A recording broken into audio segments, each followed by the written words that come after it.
ഈ പുണ്യ റംസാൻ മാസത്തിൽ എനിക്ക് നിങ്ങളോട് പറയേണ്ട ഒരു കാര്യമേ ഓർമ്മ വന്നുള്ളൂ. ഞങ്ങളുടെ ഇസ്ലാമിലൊരു തിയറി ഉണ്ട്. അതിപ്പോൾ എല്ലാവരും കേട്ടിട്ടുള്ളതാണ്. പക്ഷെ അത് എത്ര മനോഹരമായിട്ടാണ് വർണ്ണിച്ചിട്ടുള്ളതെന്നറിയാമോ? അത് വേറൊന്നുമല്ല, നിനക്ക് നഷ്ടപ്പെടുന്നത് നിനക്ക് വേണ്ടി സൃഷ്ടിക്കപ്പെട്ടതല്ല, നിനക്ക് സൃഷ്ടിക്കപ്പെടുന്നതൊന്നും നിനക്ക് വേണ്ടി നഷ്ടപ്പെടുകയില്ല.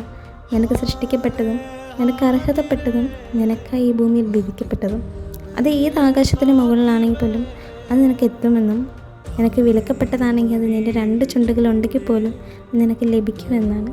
എന്ത് മനോഹരമായിട്ടാണ് ഈ വരികൾ പറയുന്നതല്ലേ. നമ്മുടെ ജീവിതമൊക്കെ വളരെ ചെറുതാണല്ലോ. നമുക്ക് ചെയ്തു കൊടുക്കാൻ കഴിയുന്ന എല്ലാ കാര്യങ്ങളും മറ്റുള്ളവർക്ക് വേണ്ടി ചെയ്തു കൊടുക്കണം. കാരണം നാളെ നമ്മളതിനെ ഓർത്ത് സങ്കടപ്പെടാൻ പാടില്ല. നമുക്ക് കിട്ടുന്ന ഓരോ നിമിഷവും എത്ര മനോഹരമാക്കാമോ അത്രയും മനോഹരമാക്കാൻ നമ്മൾ ശ്രമിക്കണം.